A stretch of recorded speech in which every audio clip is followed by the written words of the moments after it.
आम्ही हिंदुस्थानी स्त्रीची पूजा करतो. दूर हो आमच्या नजरेसमोरून.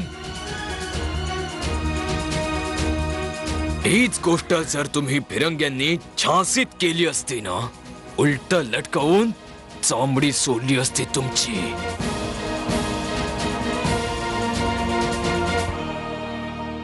You bloody Indian!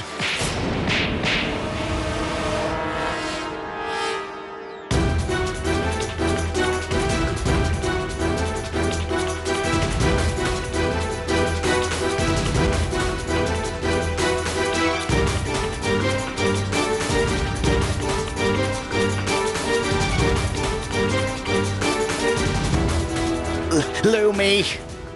Leave me! जर आम्ही ठरवलं तर हा हातच नव्हे, आयुष्यातूनही उठू शकणार नाही. So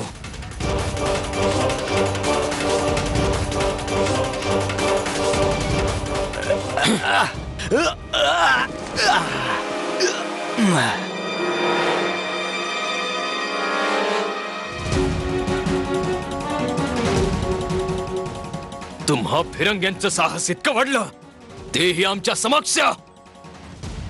Catch him, you idiots!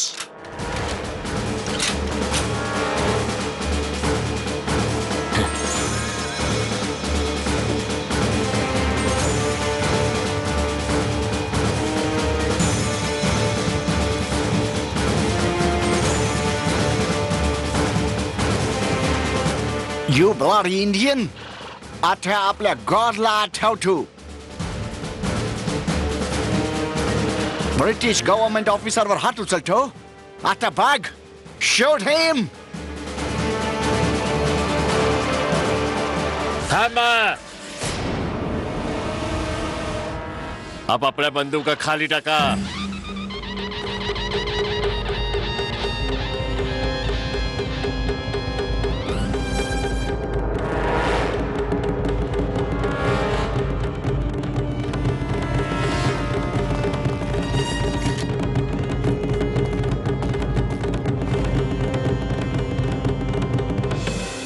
Maharaj, हा फिरंगी आपल्यावर बंदूक. अहंकारी मनुष्य आंधळा असतो.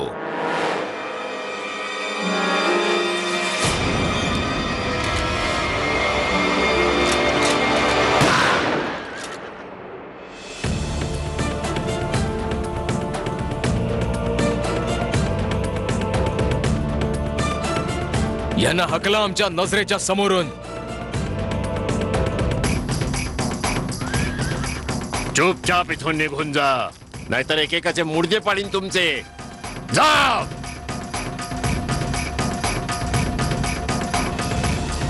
कोण आहे हा? मूर्खा, हे झाशी नरेश महाराज गंगाधरराव आहेत.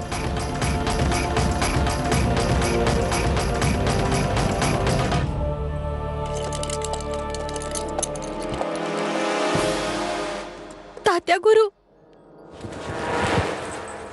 100 वर्षांपासून आम्ही हिंदुस्थानी तुमचे अत्याचार सहन करतोय,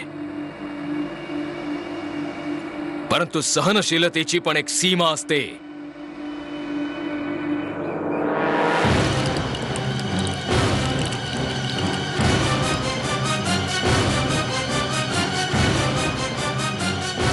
जर तुमच्या ह्या कारवाया वाढतच राहिल्या तर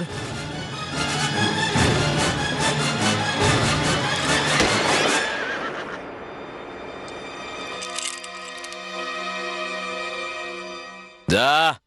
क्षमा केली आम्ही.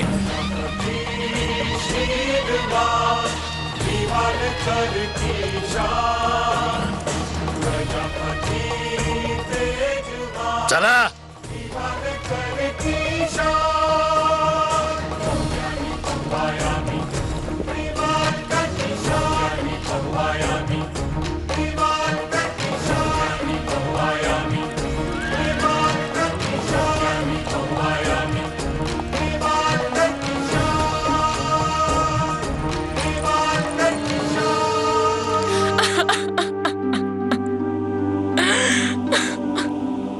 आता घाबरायचं काही कारण नाही. आमचे सैनिक तुम्हाला तुमच्या घरापर्यंत सोडायला येतील. पण आमचं तर कुठेच घर नाहीये. इंग्रजांनी आमच्या गावाला जाळून टाकलं आणि मी माझ्या सगळ्या कुटुंबाला हरवून बसले.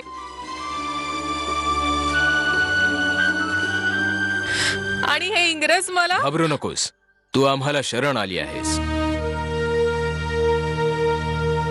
नाव काय आहे तुझं? जुही नाव आहे हुजूर. हिला पडावावर पोहोचून द्या आणि रघुनाथ सिंगला हे सांगावं की हिच्या राहण्याची आणि खायची व्यवस्था केली जावी.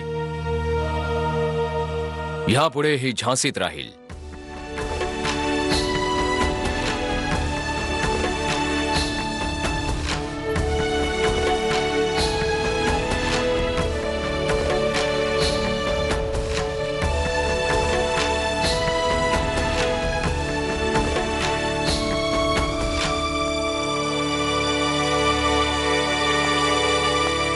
महाराज,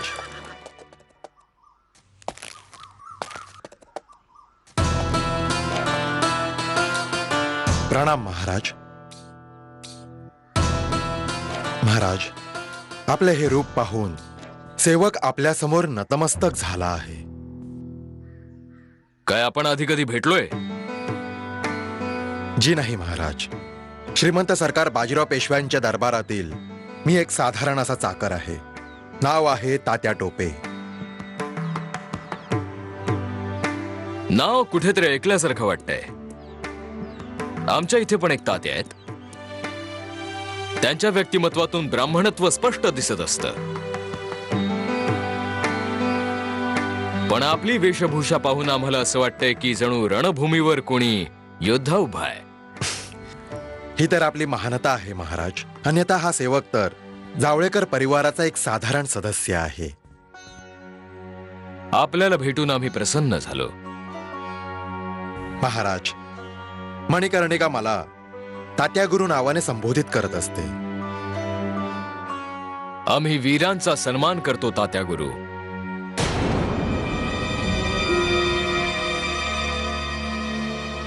आम्हासोबत शिकारीला चलावं. अवश्य अवश्य महाराज. मी अवश्य आलो असतो, परंतु क्षमा असावी. श्रीमंत सरकार बाजीराव पेशव्यांकडून एक अति आवश्यक कार्य सोपवलं गेलंय माझ्यावर आणि म्हणून तात्या, कधी या आमच्या झांसीला. आपलं झांसीत अतिथी म्हणून स्वागत करणं आमच्यासाठी गौरवमय होईल. आपला आदेश शिरोधार्य. प्रणाम महाराज.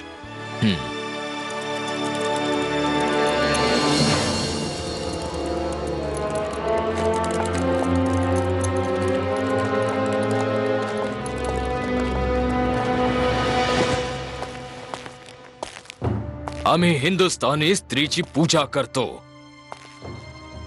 100 वर्षांपासून आम्ही हिंदुस्थानी तुमचे अत्याचार सहन करत आलोय. परंतु सहनशीलतेची पण एक सीमा असते. जर तुमच्या या कारवाया वाढतच राहिल्या तर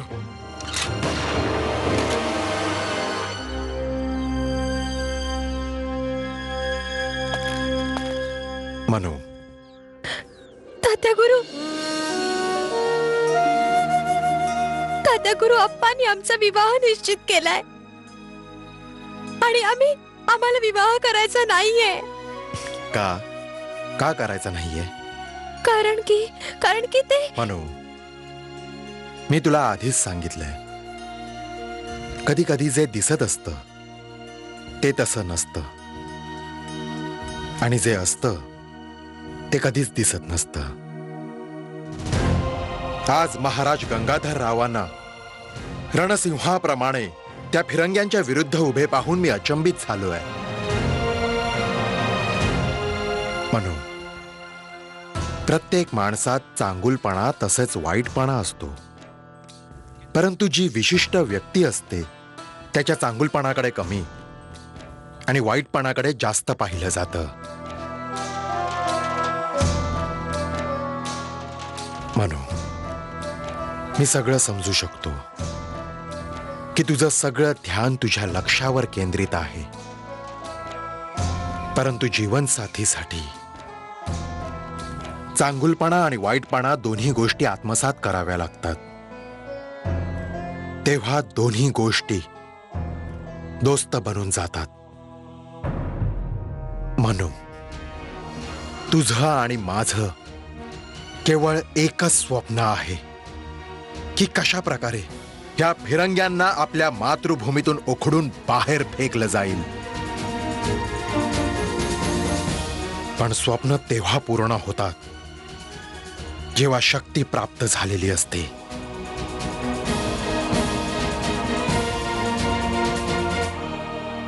विचार कर बाळा, जर ही शक्ती तुला शासकाच्या रूपात प्राप्त झाली तर तुझ्या एका आवाहनावर लाखो शीर कापण्यासाठी तयार होतील. म्हणू लाखो शीर.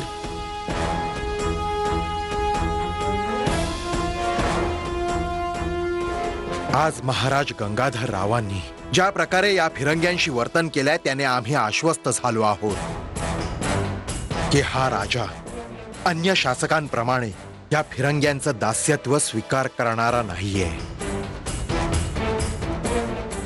जर त्यांना योग्य दिशा दाखवणारी प्रतिभा मिळाली तर ते झाशीचं भाग्य बदलण्याची क्षमता बाळगून आहेत. आणि ती प्रतिभा, ती आग माझ्या मनूमध्ये अगदी ठासून भरली आहे.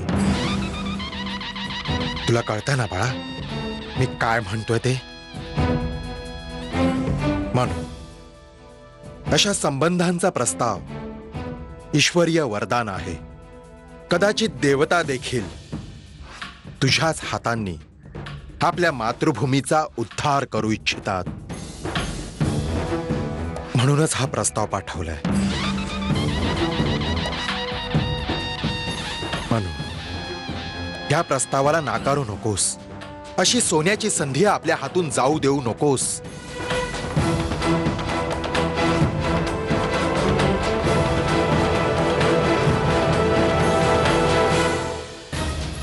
तू केवळ एका वीर पुरुषाची राणी होणार नाहीयेस म्हणू, तर झाशीची महाराणी होणार आहेस तू.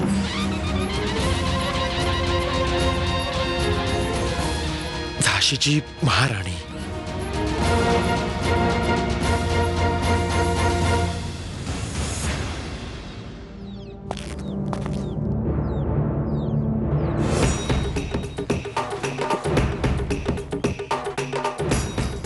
झाशीच्या महाराणीच्या सेवेमध्ये तात्या टोपे उपस्थित आहेत.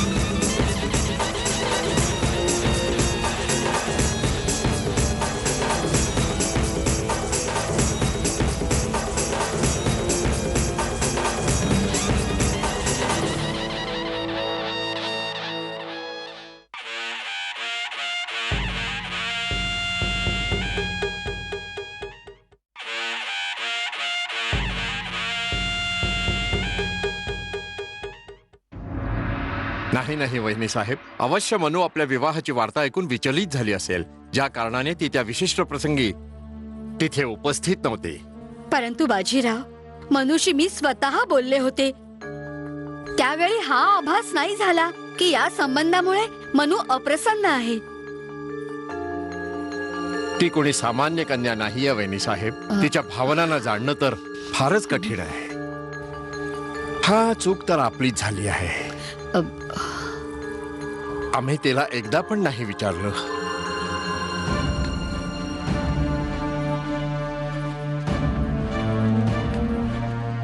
श्रीमंत सरकार, मनूचा अजून काहीच पत्ता नाही लागला. हो, आम्ही जाणतोय मोरोपंत. आम्ही आमच्या चकुलीच्या इच्छेविरुद्ध निर्णय घ्यायला नको होता. श्रीमंत सरकारांनी घेतलेला निर्णय कधी चुकीचा असूच शकत नाही.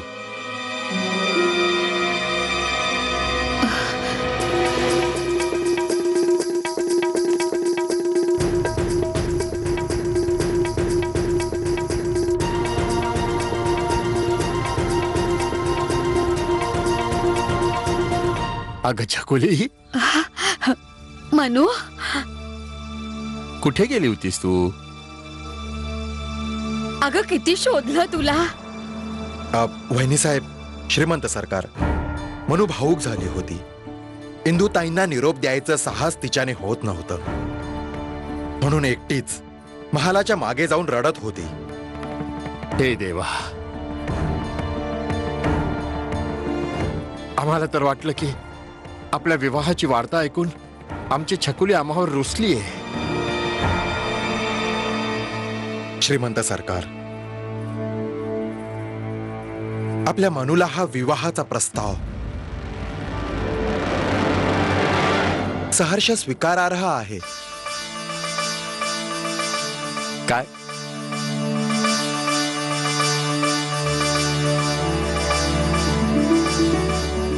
काय सांगताय तात्या?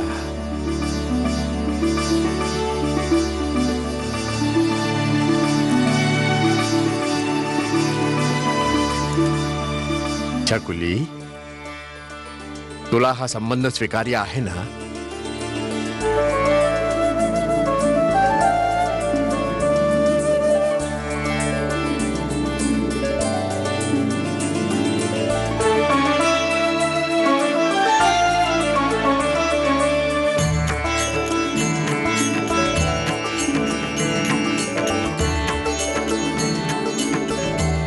आता माझ्या मनावरचं ओझं उतरून गेलं. मोरोपंत, जी श्रीमंत सरकार. आपल्याला शीघ्र पिठूरकडे प्रस्थान करायची तयारी करायला हवी. जी.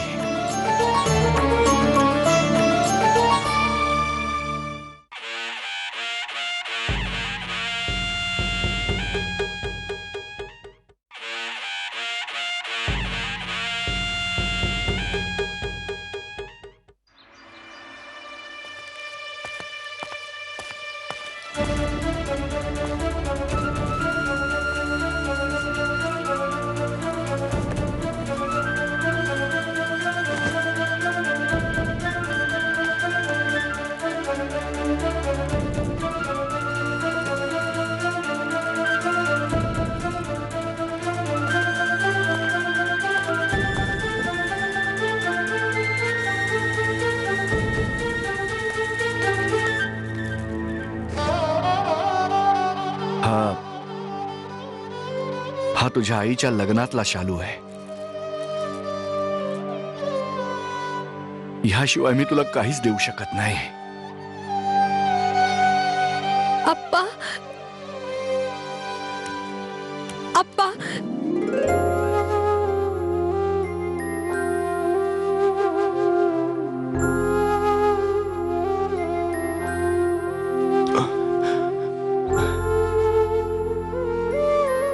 आप्पा, आम्हाला क्षमा करा. आमच्यामुळे आपल्याला फार दुःख सोसावं लागलं.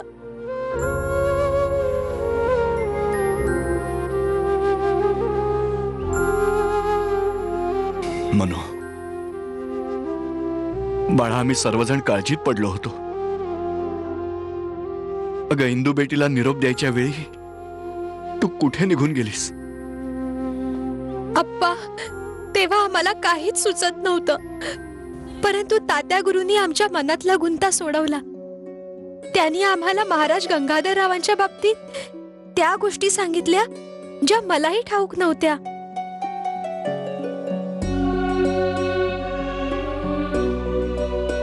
आम्हाला ठाऊक होता तुझे गुरु तात्या टोपेच तुला समजावू शकतील. अगं वेडे, अचानक कसले निर्णय घेतेस तू? आम्ही सगळेजण विस्मित होऊन जातो.